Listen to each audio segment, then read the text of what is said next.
We're live. Oh my god, this is so embarrassing.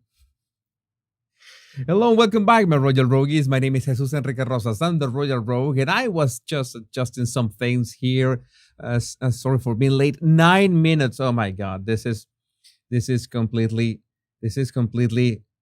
unacceptable. Unacceptable. Let me get this microphone a bit closer to my mouth so it's better for the sound. I was adjusting so many things. 36% of you Roggies after 137 votes nailed the magenta tie tonight. You know that magenta is one of my favorite colors. Like fuchsia or magenta or that kind of shades. In fact, very interesting trivia about me. I used to have not only magenta. It was a bike.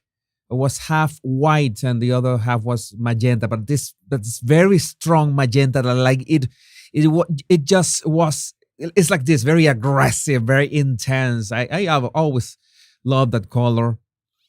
And let me see. Today I want to take it easy. Let's have a Sunday royal chat, talk about some topics. And yes, that Meghan's plans have backfired and they have boosted Catherine's brand even more. You know that Catherine doesn't need help with Meghan, but as always, I'm going to say a couple of things about that. Where's my chat here? Here's my chat. Right. So many of you. Thanks for being here, my rogues. Let me see. And let's start with this. This is a stolen meme. You know, as Pablo Picasso said,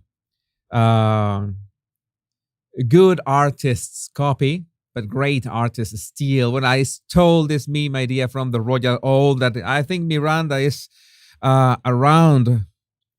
It must be around. I saw her a minute ago here. Right here. Yes. So it's like you see a photo, you see that Miranda just chooses I don't remember the name of the character from the Muppets, but I just did the job of blending that, but the idea was from Miranda. It was spot on. We needed that expression from Harry. You know that everything, these memes are all about body language. So important. Beaker. Thank you, Tanya. Beaker. Meep, meep. Well, that's the road runner. Like I'm sounding like the road runner instead. Meep. It's like more like that, right? It's a very high pitched. Okay, let's finish this. Paul. So nice to see you here. And even if this is not royal news, I have to share some words about the sad and premature passing of Matthew Perry. Absolutely tragic. It's something that, it was. I just want to tell you about, in many ways, how I identified with his character. And I don't know if you remember the time that he was like, I don't know, like locked up in some kind of ATM with a girl, and he was all nervous and he didn't know what to say. And I can remember that thing was yesterday. On second thought, gum will be perfection. It's like he said this awkward thing. And it was like trying to hide his awkwardness, saying something cool. And he second guessed what he just said, like, I don't know, days after. It was that episode was really funny. And I saw that. And I saw myself in that moment. It's hard to recall a line that better describes a certain era of my life than gum would be perfection. A certain era, I could say that I'm still like that. I just disguise it much better right now. That desperate effort to hide your awkwardness, it was pure gold delivery by Matthew Perry. I laugh with friends a lot. I always felt like I landed in the Ross Chandler spectrum, if there's such a thing. Up until his memoirs, I never could have imagined he went through so much pain. For some of us, addiction is a silent enemy that never really goes away. All you can do is keep fighting forward. And fight he did till his tragic and premature end. Rip Matthew Perry. It was, I just wanted to um, have these words with you. I know that many of you enjoyed Friends and, of course, enjoyed his character. And yes, this was completely tragic, going far too soon. But I think this was a great moment to remember all that we enjoy thanks to him. Tanya, thank you. Thanks for all your great fun videos. And by the way, I wanted to share with you this too before we begin. Figan, Edinburgh looks like something out of a movie. There was a clip. I couldn't download the clip, but it was amazing watching Edinburgh cover in the snow. And I said, I wanted this. And so many of you on Twitter told me, I don't think you really wanted this. It looks nice. But, shoveling all that snow can get very old very quickly. But I think that's part of the fun, right? I think that's part of the experience. Or I don't know. It's enjoying that. Snow is something really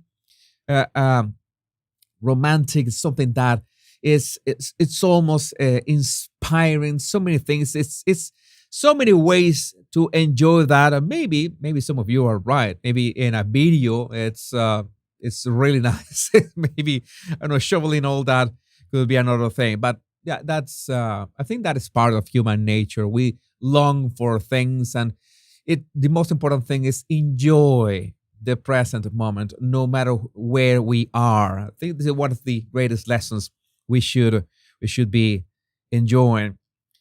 Yeah, I love snow as well. Mystified. I don't have the opportunity to enjoy snow that much. I'm I don't know how I don't remember what is the name of that line in the earth. I think it's this the Cancer topic. I'm below that line, so no, not much snow right here. But well, let's begin. This is interesting to understand the kind of character that we're talking about when we talk about Harry. In this case, it's another Harry Beaufort, the Duke of, I'm sorry, he's the Duke of something. If you can help me with this, he's the Duke of something, but I don't remember right now who is the Duke, which is his dukedom. You can help me with that. But well, I'm going to read this. Yeah, the equator is the line of in the middle, but you know that two lines, like the one of the Cancer and the other is Capricorn. Two lines is the tropics, right? The Tropic of Cancer and Tropic of Capricorn. If you are in that, it's very hard to get snow in that stripe. But on a warm evening in 2000, the fountain in the center of the circular swimming pool was shooting water high into the air, creating a spectacular setting for my niece's 18th birthday party. One of the guests was Prince Harry, 16 at the time, who'd come over from Highgrove, about 5 miles from Badminton. Our family stayed in Gloucestershire.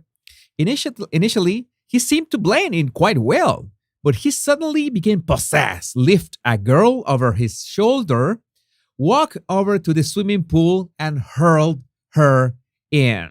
Oh, classy as usual, Harry. For God's sake. There was a predictable outburst of laughter from the other guests, and Harry, pleased with this reaction, continued to indulge himself by repeating the performance with several other girls, one after another. Duke of Beaufort. Beaufort. He's the Duke of Beaufort. All right. Thank you. Thank you for all the help. Now, this kind of attitude from Harry, I'm going to tell you, I was like the wimpy kid at school. I used to hate this kind of brats and say that these guys need like a good sacking, right? You know what I mean? Like one right in the kisser, or maybe two of them in the kisser. But this is an archetype. This is an archetype of that kind of people, that kind of guys that I just absolutely despise. All right. Maybe you can say at some, oh, maybe you wanted to be like him. No, maybe I wanted that popularity. Maybe I wanted that bravado and that stuff. But no, that being a jerk, no, not that much. I was a jerk, maybe in my own Machiavellian way, but like throwing girls into a pool, no, no, no, no. That is that. Yeah, that is that takes a special kind of idiot to do that kind of things. His attitude is of a spoiled brat. Agree with you, Tanya, as well. Yeah, spoiled brat. That is the perfect definition. There was a right. Continued to indulge himself by repeating the performance with several other girls, one after another. There seemed to be a law of diminishing returns in terms of audience response, but relentlessly he kept on with his mission. He rather reminded me of a man picking up sacks of coal and chucking them onto the back of a lorry. The problem was that none of the girls had brought other clothes to change into, and had Harry's performance continued, the party would have been ruined. Yeah, it's that kind of guy. A bit overawed by his royal status, I was rather slow to stop him, so it was lucky that Steve, butler to my father, the Duke of Beaufort, was also at the party. In no uncertain terms, Steve told Harry to stop at once. I hope that he grabbed Harry by the neck and shoved him into the pool as well, but that's asking too much. The royal status and all that privilege. As the soaking girls were taken up to the house to borrow some clothes, my younger brother Johnson came up to me. Imitating the voice of J.R. Ewing from the American soap opera Dallas, he said, "We gotta be careful that nothing happens to that boy's older brother. Real careful." Oh my God, yes! Protect William at all costs, for God's sake. We need you, William. This is not it. This is something that you, at some point, and at some point, you need to begin to realize. If I always said, "Oh, Harry did not have emotional tools," so now let's say I was about to say the F word. It triggers me to the point that I almost said the F words. No, F it. F it. This guy has issues. This guy has behavior issues. This gingerbread needed electroshocks. Absolutely needed electric therapy. He can still have electric therapy, electroshocks. Yeah, the threat was there completely. It's like that. Hair and makeup ruin as well as dresses. Yeah, but it's a very bad experience. It's a very bad experience. A very bad, very lame, very bad joke. There is a this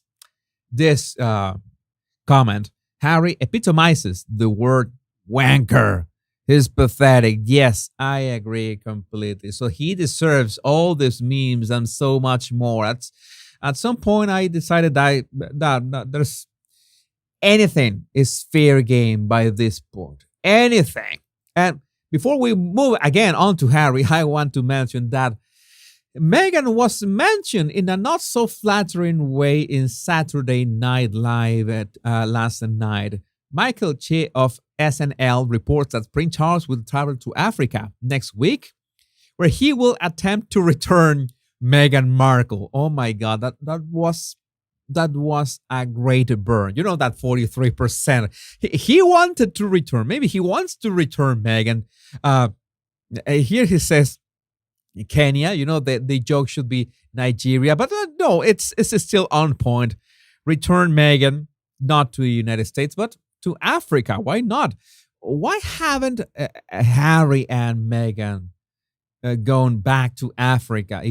Harry loves Africa so much. Uh, I don't know. What is the post address that Meghan should be returned? Oh my God. Pick a tie. Yes, you said pick a tie is almost the same shade of your avatar, Jackie.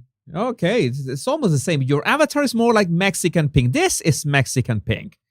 Jackie's avatar, that is what I call Mexican pink. It's wonderful color as well. A house with walls of that color. You this amazing architecture. You have to look Google it. Google Mexican pink and Mexican architecture. It's just amazing. Sabir Alon, sorry, he looks greasy and sweaty and disgusting. A bath before taking a picture would be a good idea. You know that he was taking some kind of picture with a millionaire, and you know that this kind of millionaires that also don't have any sort of sense of class or anything. I think it was in the was it following? No, I don't have the other pictures, but this was the one picture. You know that Harry, like, he wants to belong, right? I don't know who this guy is, by the way. It's just not much of an inconvenience not knowing who he is. I think maybe Harry wanted to look like at some point he wants to hang out with the rich. I think that's more like Meghan's plan, right? And I also have part of that on here. Murky Meg, I don't know if you are around here. Prince Harry and Meghan Markle's different views on money is pulling them apart. That is something that is always a topic that could have this divide between couples. Money.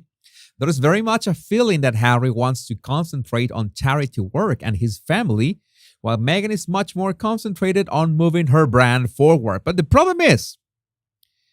big problem is that Meghan's brand goes right through Harry. This not goes around. No. Meghan's brand goes right through Harry, and that's why Meghan has to bring him all the time like a puppet. And yes, the pun is intended, because these strings are not going to be severed anytime soon. Even if she makes his life miserable with all these engagements that are nothing more than grifts, she's got the upper hands in terms of she is the mother of the kids.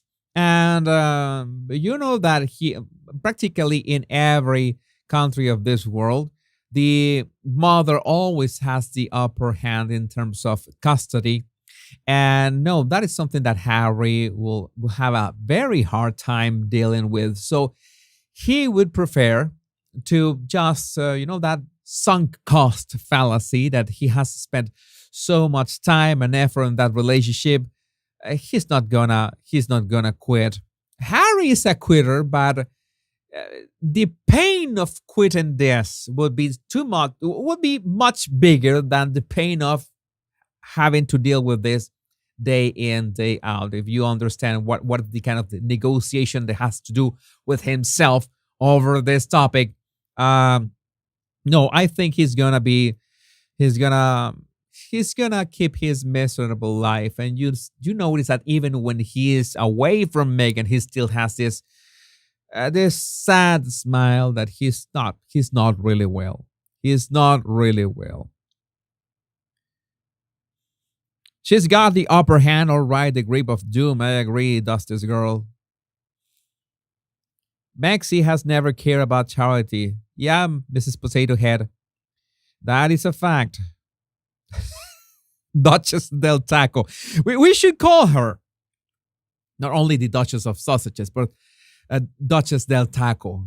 It sounds like something like Antonio Banderas would say, although tacos are Mexican and Antonio Banderas is Spanish. But you get the idea. You get the idea. Which Mexican artist we could say to talk about Meghan's Duchess of Del Taco. Who could mention that? So many uh, great Mexican actors, by the way. Edge won't admit his mistake. I agree 100%.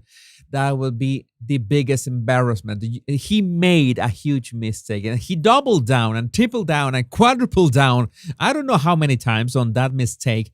No matter what happened, no matter what common sense screamed to him in his ear. But now we know with stories like this that common sense is not something that goes along with Harry. No, just a spoiled brat. Just a spoiled brat that Duchess of Del Taco or Del Taco Duchess. Del Taco Duchess is more has a nice ring to it. Let me see, famous Mexican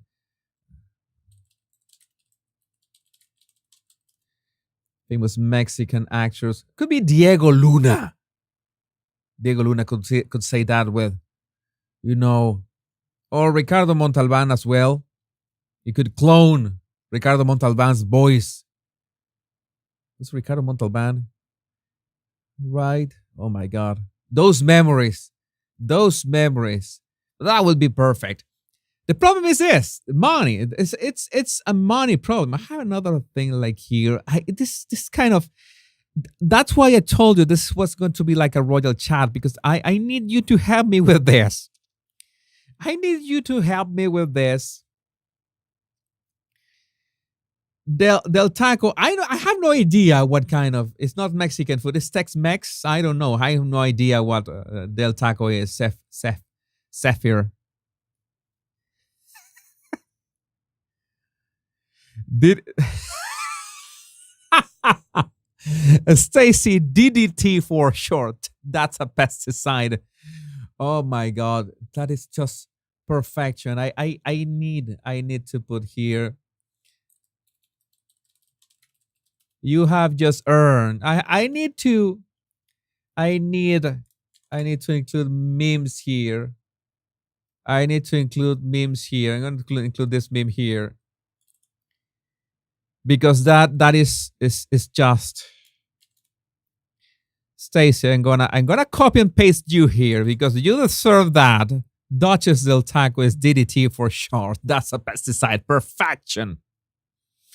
Chef's kiss. You earn tonight's cookie. I need to have cookies here for you. Whoever wins this, that is just perfection. But this, the New York Post, Royal Ghosts. You know that Royal Ghosts, right? The Elizabeth Arden ghost is like going around hunting Meghan and Harry's former UK residence. What? And as Dimitra Autumn says, Windsor Castle, they never lived in Windsor Castle. She wanted an apartment there, but the late queen obviously said no. DDT is a great name for Smexil.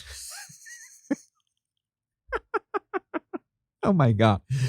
Smexilla. I know why you're saying Smexilla, Tanya. Oh my God.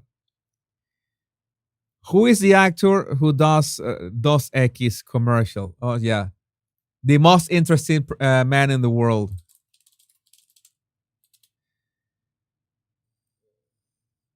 The most interesting man in the world is this guy. I'm gonna just yeah. He will be the. Let me copy this. I need to copy to have a few spare, pun intended, blank slides here so I can.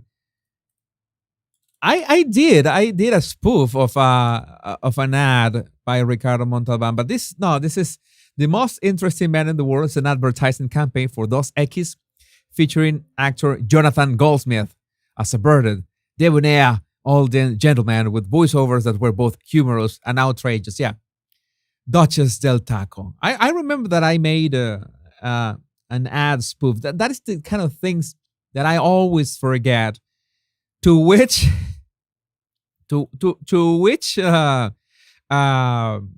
episode was that?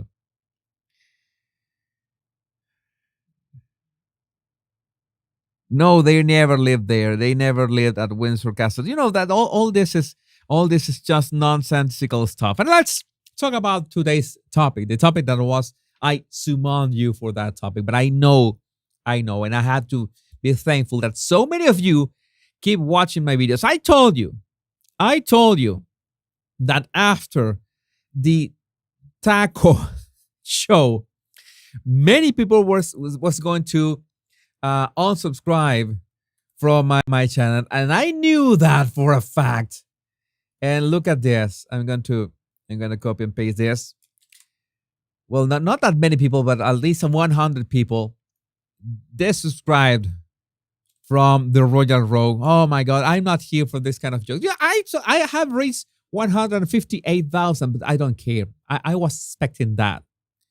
There's so many jokes that we make. I had so much fun that day, and I know that so many of you had so much fun the day of the taco, Duchess del Taco. Let me see how many people, many rogues watch it. Not that many for my standards. 40,000 views is not that many, but at the same time, let me see. Let's checking it here. It was a slow day, but we had the best time, right? That's all that matters. We had the best time that day, and that's what this lives is about. That was really fun, and I have to make a toast. Thanks to Trice Britannia for sharing this picture of Katherine. Cheers to Harry and Meghan's careers. Oh my God. Yeah. The kilt is coming. Not. You have to wait a bit. By the way, you know that I was just goofing around with Mid-Journey tonight. I didn't have time to share with you this.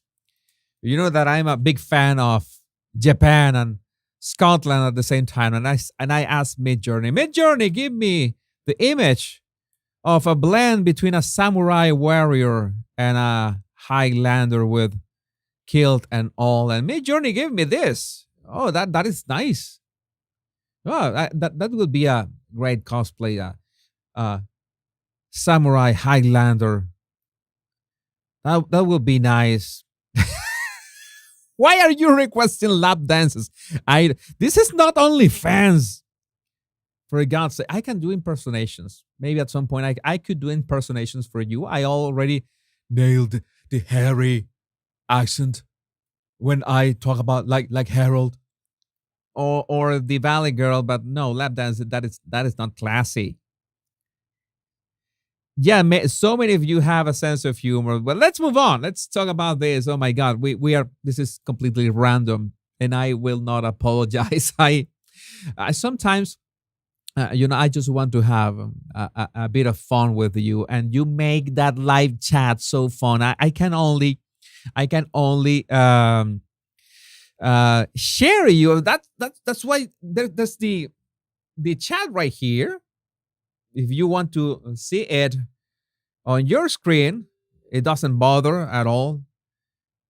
The kills can cost about £2,000. Yeah, I found some kills on £600. By the way, I would like to design my own tartan.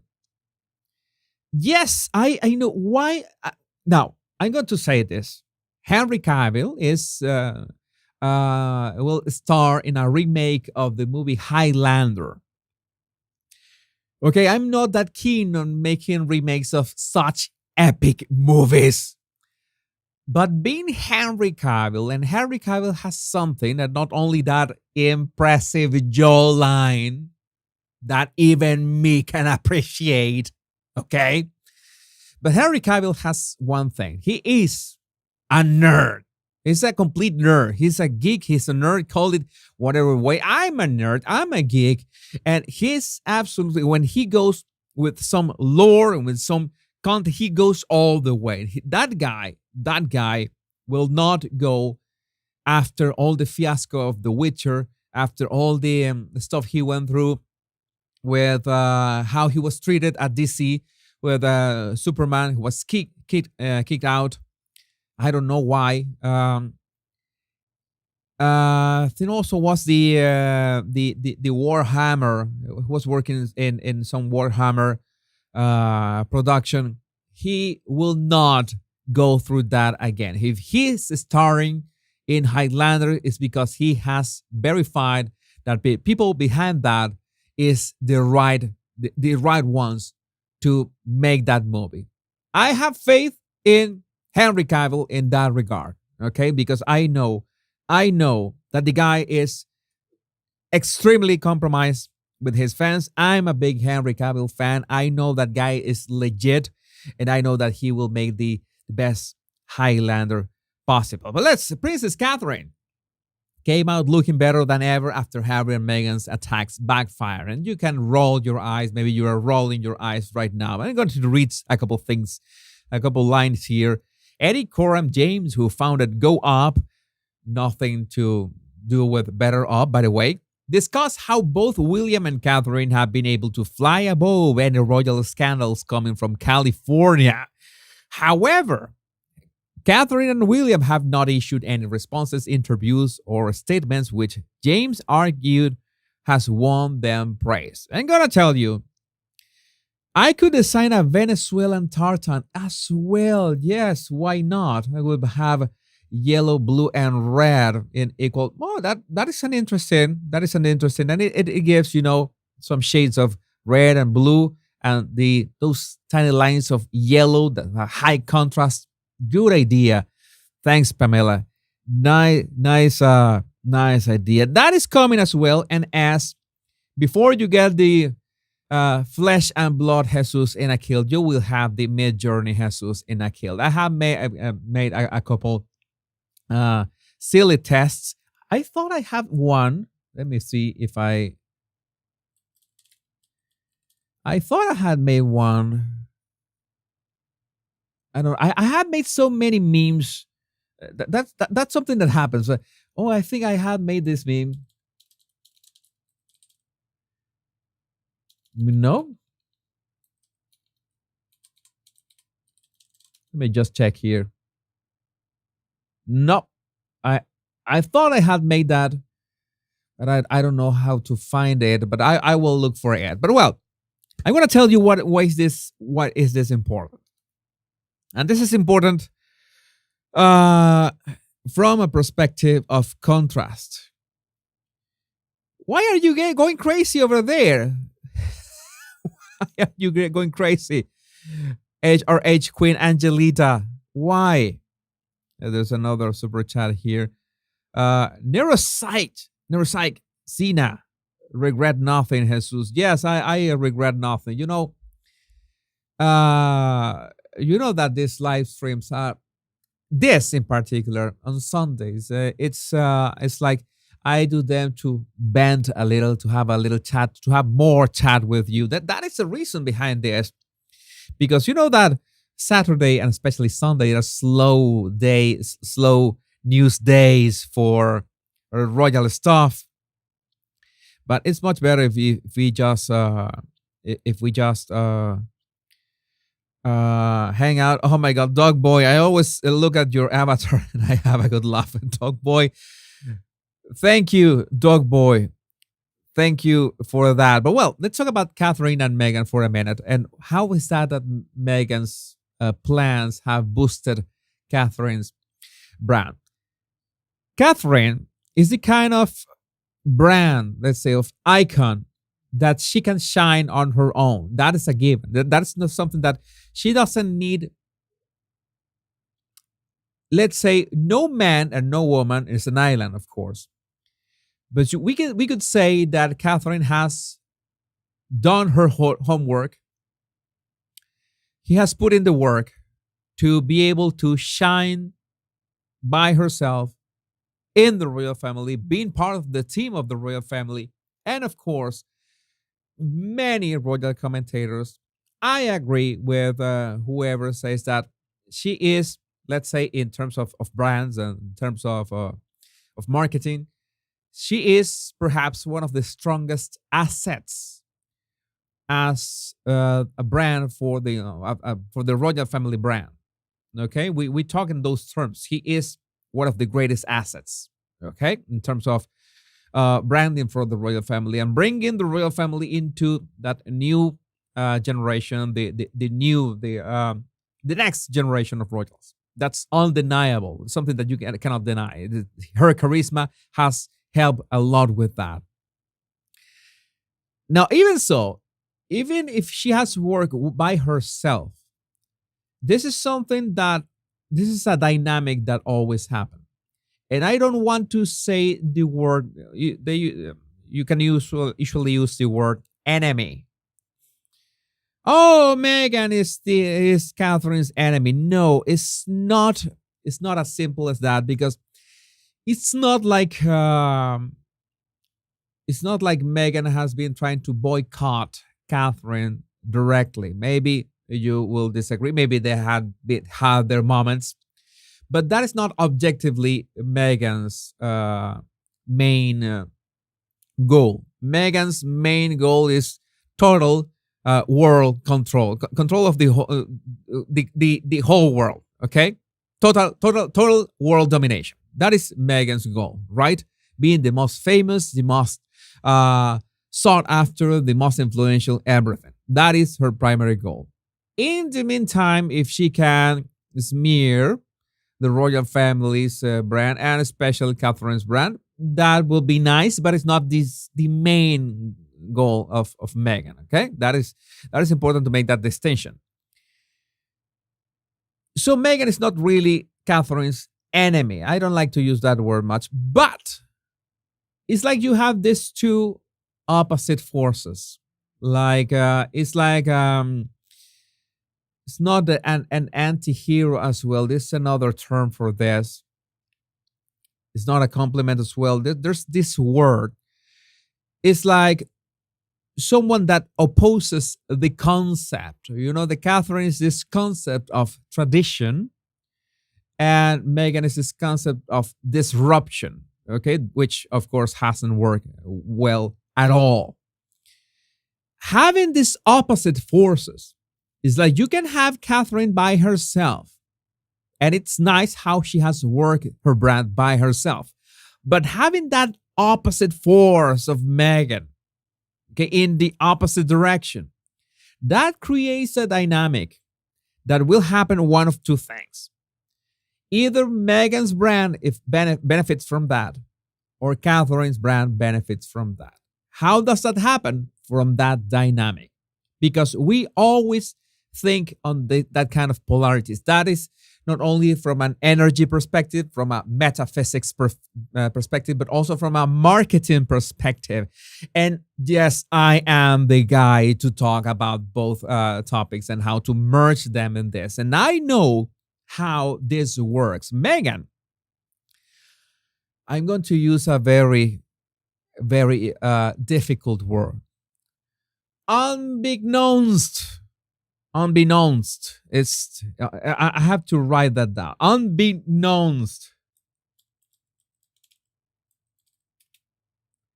That is a big word. I feel like I feel like an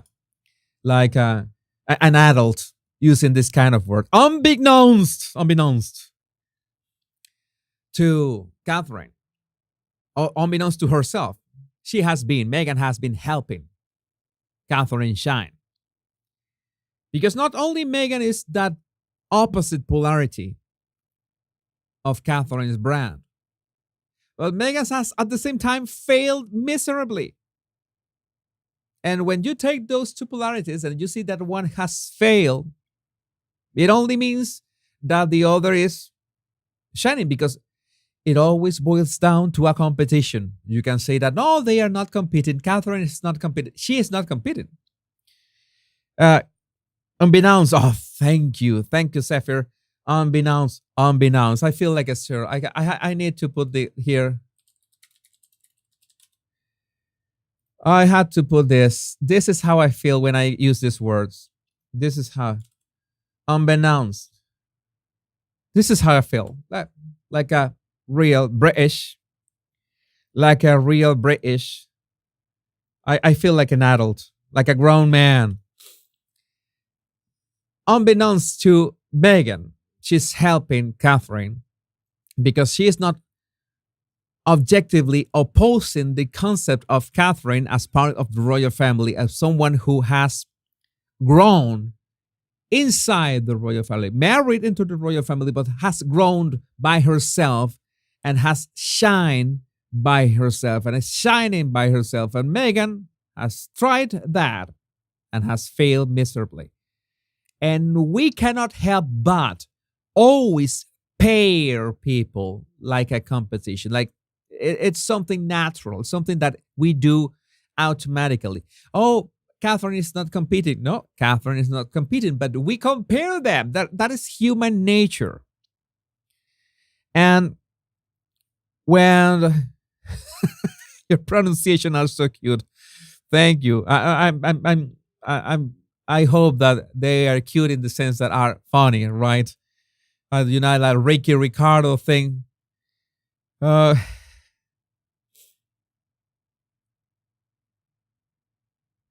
Can't wait till you come out with my Gloucestershire accent. Oh my god, I will love.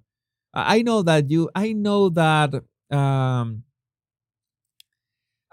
some of you are a bit triggered when I say that I love that accents from South London. I love those accents, and from the south. I know that you get a bit of too, but I know that that's something nice to them. That's something that is just I like them. What can I say? What can I say? Maybe you don't like those accents, but I love them. I love them. Princess Catherine is such a large target for the jealous and competitive Duchess del Taco. Duchess del Taco, it is. Oh my God. Oh my God. Oh my God. Yes, I meant exactly that word, unbeknownst. Parking lot Duchess, that also helps. Tacos at the parking lot. Oh my God. I think YouTube has just paused and said, What is the Royal Rogue talking about? What is tacos at the parking lot? No, no, no, no. No, no, no, no. Red flag. Trigger. Miranda. Thanks for the laughs, Jesus and Royal Road community. Love your live streams. Oh my God. Dog boy, do you think that Meghan is losing her looks due to she's starting to show some wear and tear? What do you think? I think it's a stress. I think Meghan is stressed. It's very stressed, but nothing that she does stick. And that causes a lot of stress when you don't know what do you want to do. And I can understand. And I can understand Meghan's desperation. And I've told you that at some point I was like in this thank you, Jean Woodhouse, for your super chat. Similar at times to Aussie accent. Meghan gets desperate because she has this huge burden of being an actress and having I don't know, entrepreneur, philanthropist, married to the royal family. He has this huge baggage, this huge burden that doesn't allow her, and besides her ego, doesn't allow her to start anew, fresh in something. Like, I don't know what I'm doing. You know that feeling. I don't know what I'm doing.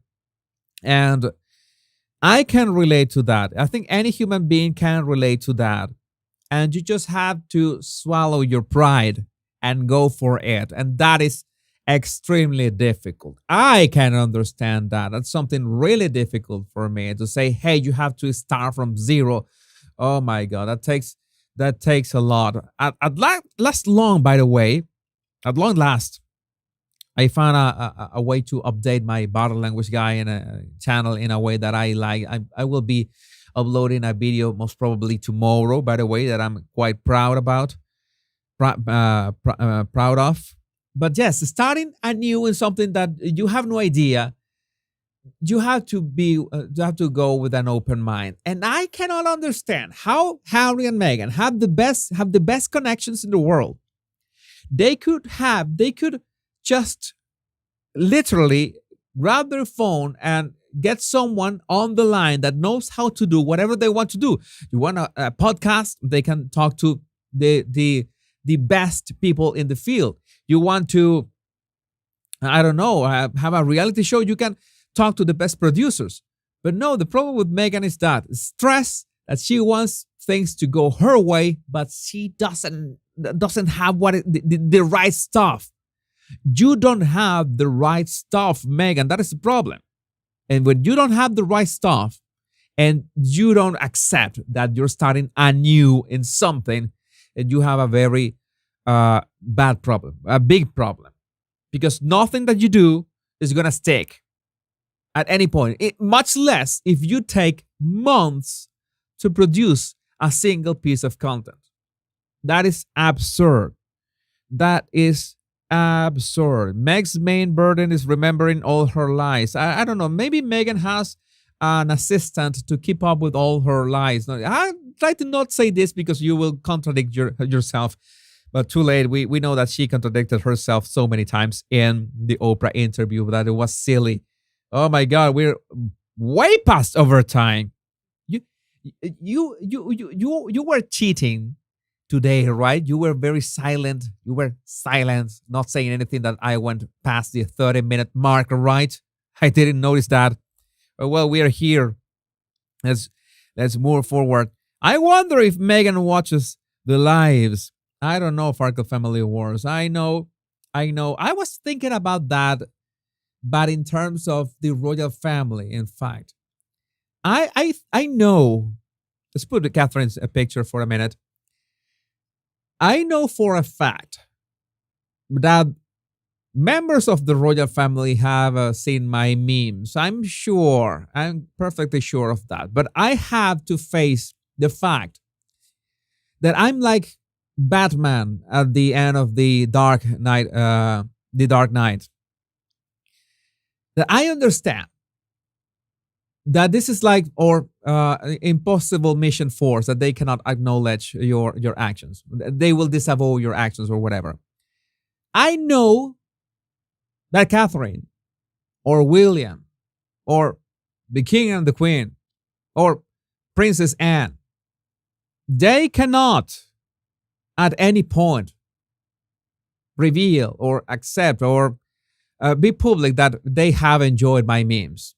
That will be quite odd, especially if I said so many crazy things over so much time. I would understand that, nothing personal. I understand that it's part of the job. You have to be, walking that fine line. I understand that, but I know you enjoy them. I know they enjoy them. They will never be able to acknowledge that publicly, but I know.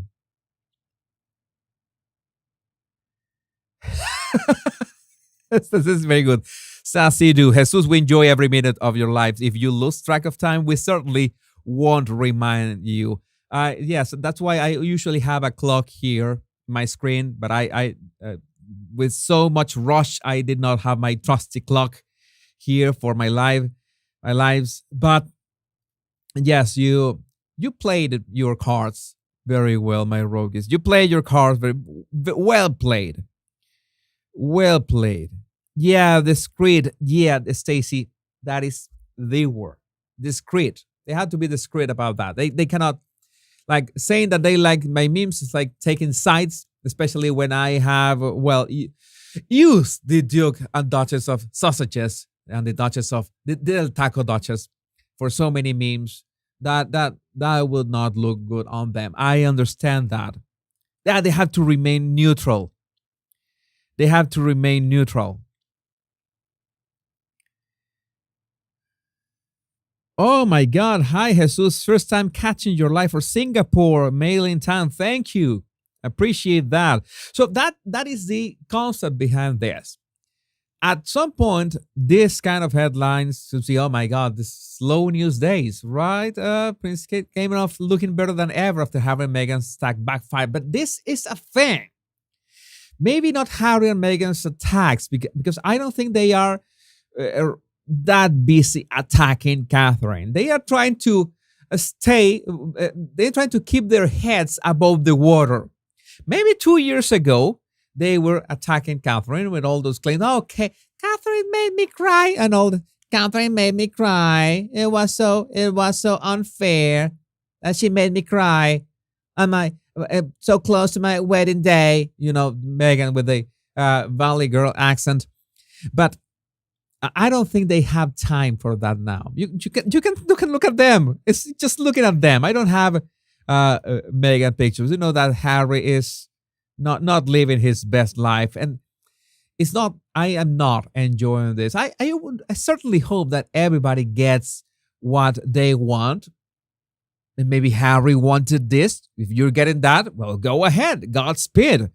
Whatever you want, as long as you don't hurt others, well, that's nice for me. That's fair play for me. It's like this quote from Queen Quokka.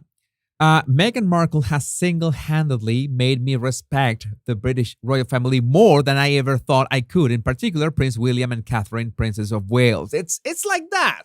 It's like I say, you shine by yourself, William and Catherine, but you have that antagonist. That is the word, antagonist. Word of the day. That is the word that I was looking for. That is what Meghan is to Catherine, antagonist. Okay? It's not like a villain. No, Meghan is not like a villain. Doesn't have, it's an antagonist. It's a concept. She is opposing the concept that Catherine stands for. So in that dynamic, that's what makes Catherine rise every time Meghan fumbles. And that's all the time. That is all the time. It's a fact. It's something that just happens. Right. All right, let me see.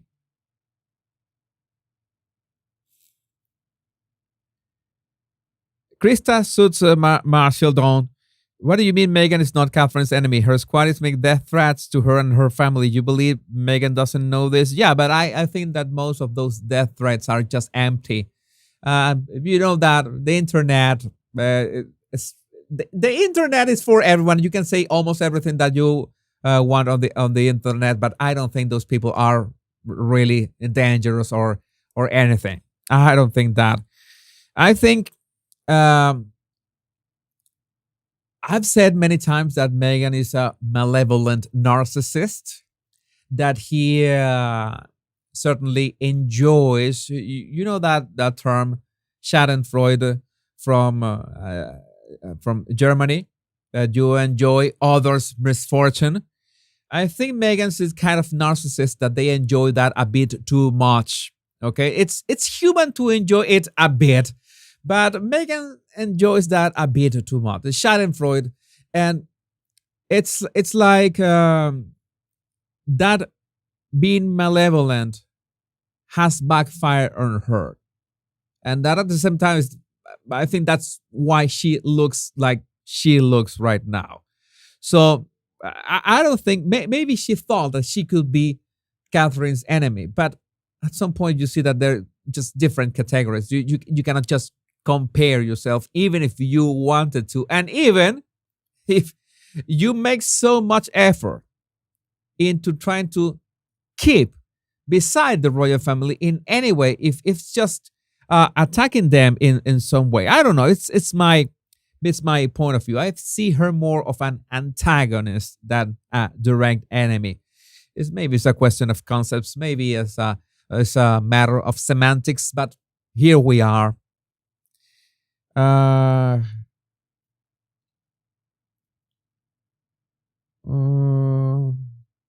Adversary. I don't think they're actually competing, but I will think about that.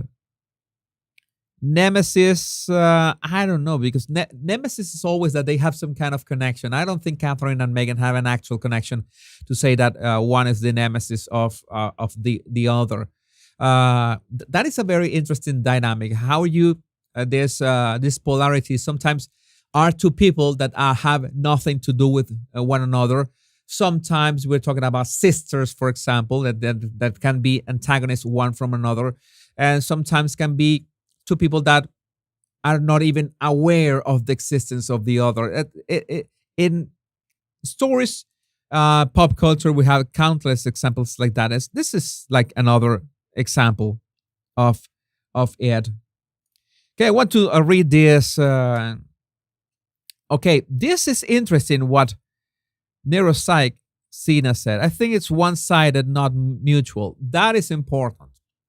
It's like Catherine doesn't need to be aware of what Meghan does. And I think that is one of the greatest lessons we can have from this. Because at no point of our lives, there can be anything in our lives where I'm talking about our lives, mine, yours, every single one of you that are watching right now. There's no point in any kind of competition. Maybe you're an athlete and maybe you compete with other athletes, but that's a very narrow way of looking at it. But when we look at someone's life, purpose, values, character, personality, it's impossible because every person has different character, personality, values, skills, fears, potential, upbringing, opportunities, crisis, obstacles. Everything is different. How can you compare? It's impossible. You cannot compare yourself to anyone in this world. And when you realize that, you say, hey, there's no competition. I can do things the way I think they are the right way. And maybe my right way is not your right way, and that is okay. And maybe you can listen to people that, hey, I don't think that what you are doing is the right way of doing things, but all in all, it all boils down to you. What are you doing that you think it's right?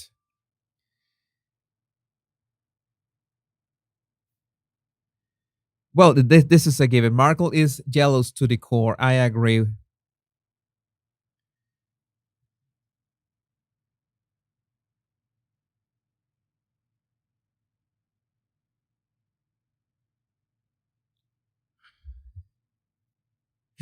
No, Andrea here asking a question. Are we Austrian Germans so evil that we have a term Schadenfreude, and you all don't have a term for it? No, we just borrow the term from you.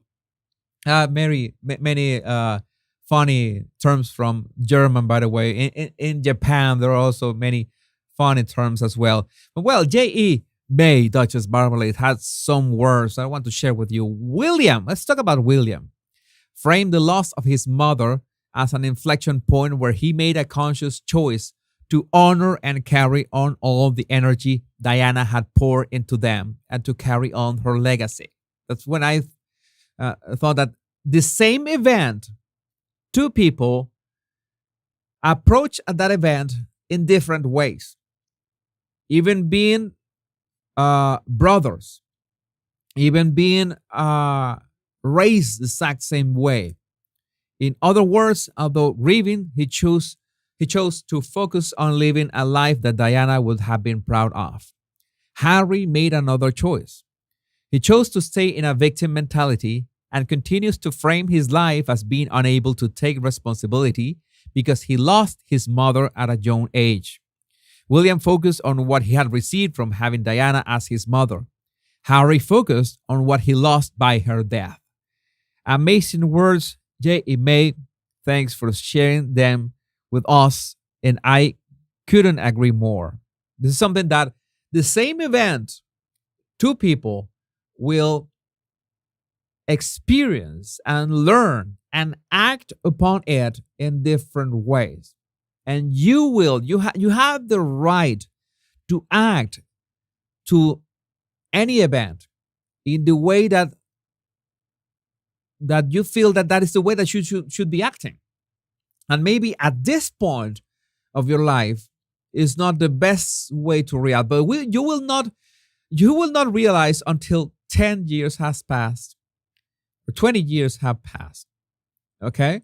But maybe that's the way that you could react to that right now. That's why that, oh, I cringe when I remind of myself 10 years ago. 10 years ago, that's the best you could do. What you should do is self-reflection and say, how could I have reacted to this in a better way? What should I learn from this? How can I grow from this? Yes, it sounds like personal development, but it's a must. Because if not, then you're going to be, one, regretting your decisions of the past, and two, not learning from those mistakes. Yes, we have done completely crazy things, every single one of us.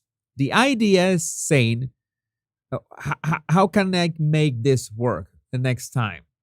And sometimes, and I talk for myself, we judge ourselves too harshly. And many of us, if we have a certain degree of empathy, we judge ourselves too harshly.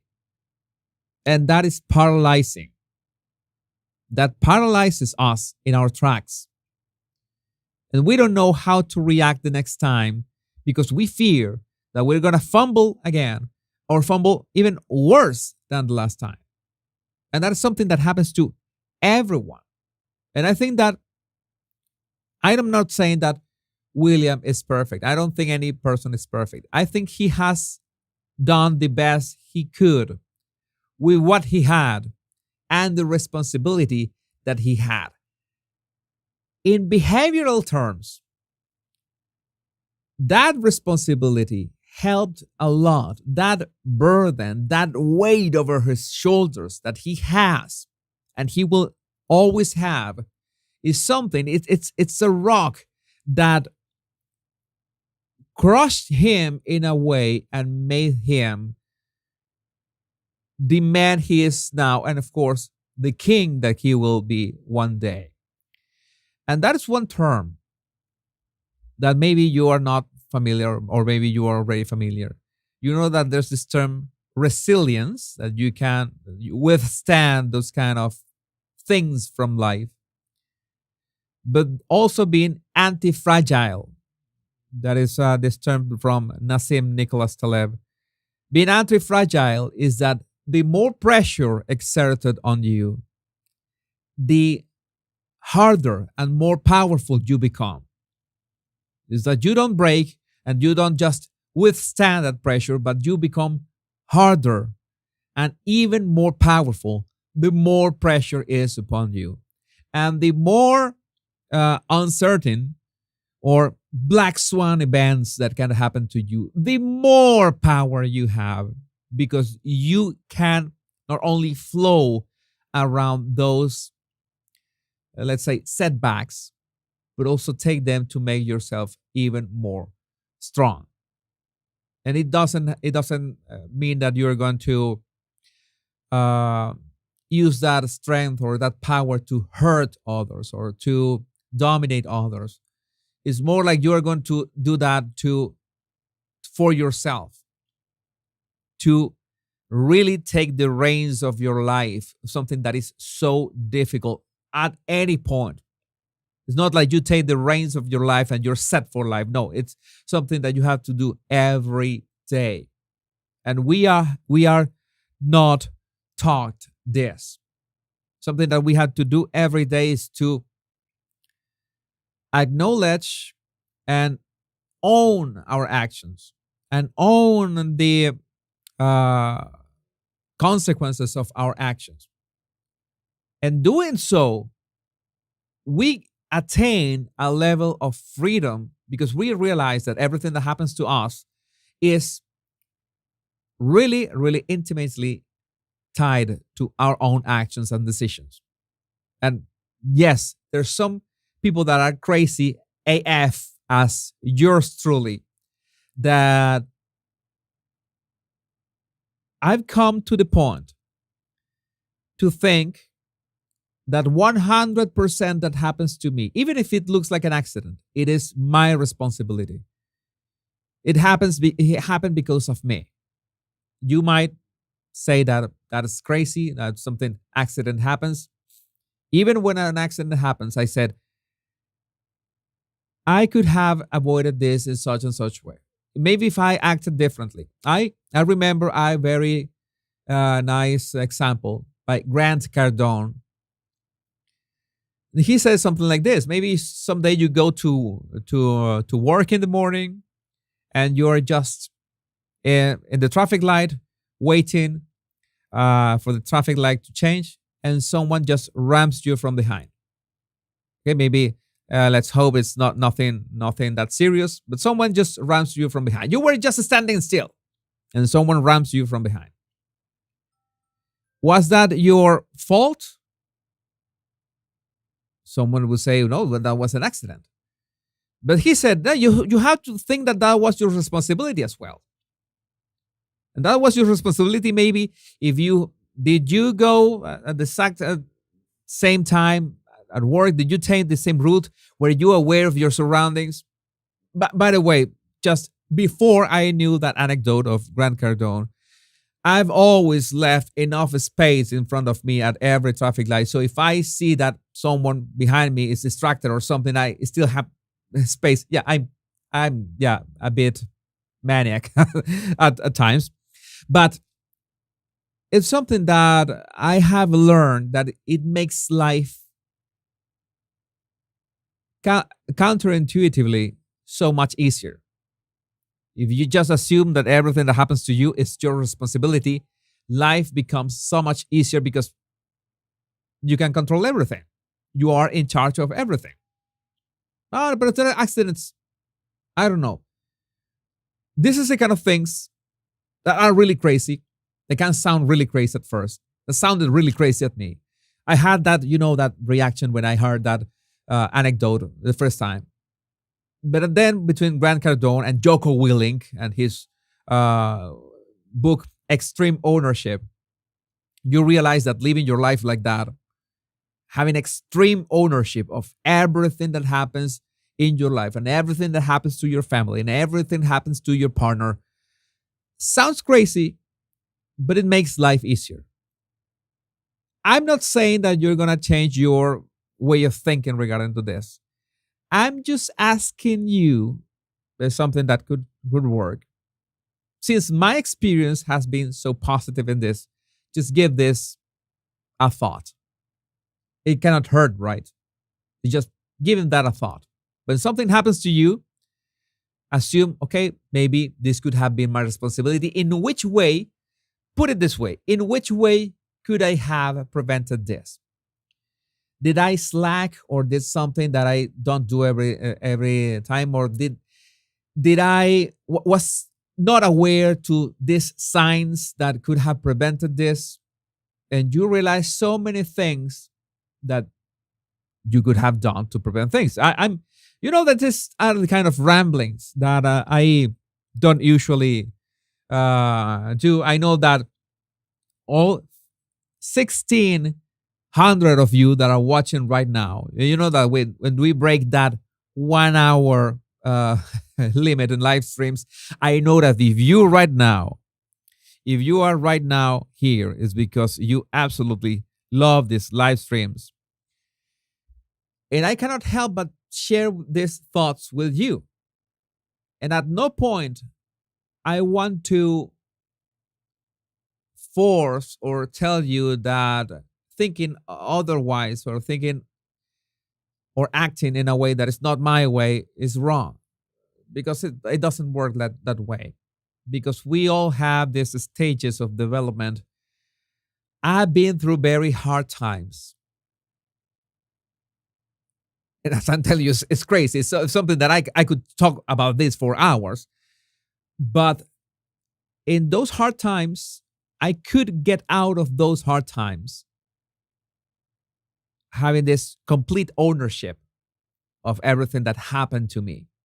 Not only what I did, but happened to me, in every instance every instance act in this way. And it's magical, for example, in a family.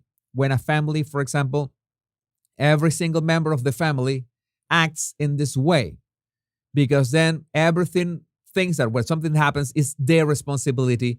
And okay, it's not a matter of saying who was to blame for this, for what happened, but going into action to fix things as soon as possible. It makes you act to fixing things in a speed that you can imagine. Because I think there's nothing more toxic in a group when everybody's just focused on trying to take the blame off them. No, I was not responsible for that. You were the one responsible for that. That was an accident. I had nothing to do with this. That was not my responsibility. And no, you're just wasting time into solving things. And when everyone in a group, say a family or at work or a community, has complete ownership of what happens, then you can act much quicker into solving the things. And it has this cohesive force that makes everyone, I don't know, I could say happier, but I don't know which other words to say. Lady B of Belsize, this is part of the comment. It's not what happens to you, it's how you respond to it that matters. And the quicker you respond to it, the better. The name of the game has always been speed, not rush. Okay, two different things, two very different words. Speed is one thing. Rushing is one thing. You don't want to rush. You cannot rush. It's like that example. You cannot rush the little seed that becomes into a plant. You cannot rush that. But you can be diligent into planting the seed, into giving some natural fertilizer, sprinkling it with water, making sure that it grows in the right soil. You can be speedy in all those actions, right? Very different. But the name of the game has always been speed. Oh my God, today has been amazing. This topics, personal responsibility goes a long way. Agreed.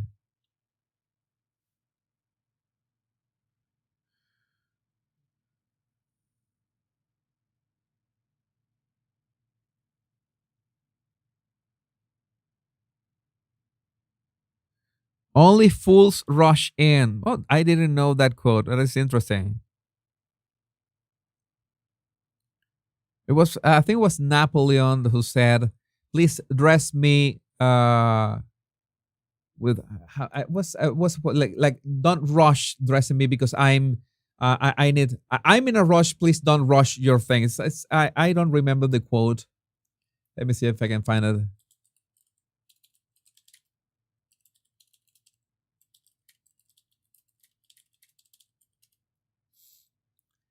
Dress me slowly, I'm in a hurry, said Napoleon Bonaparte to his assistants. Dress me slowly because I'm in a hurry. Yes, you have to. That is a great quote, by the way. Great quote.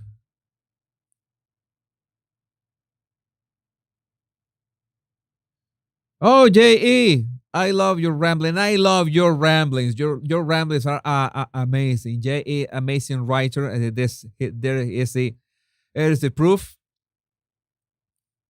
There is the proof. And it's not my intention to be this. Oh my God, I lost your comment.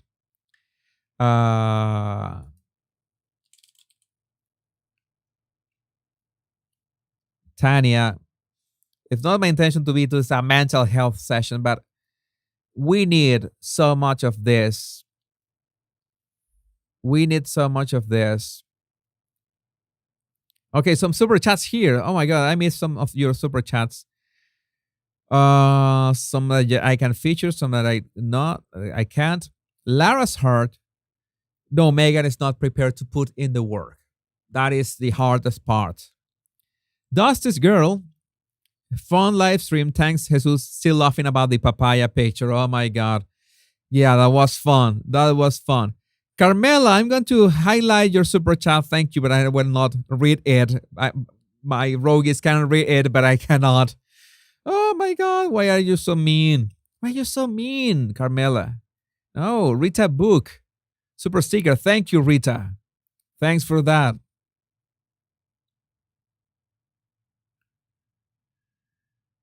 Oh my God, so many of you from so many beautiful countries. Yes, always a pleasure. Chat Libre. Always a pleasure.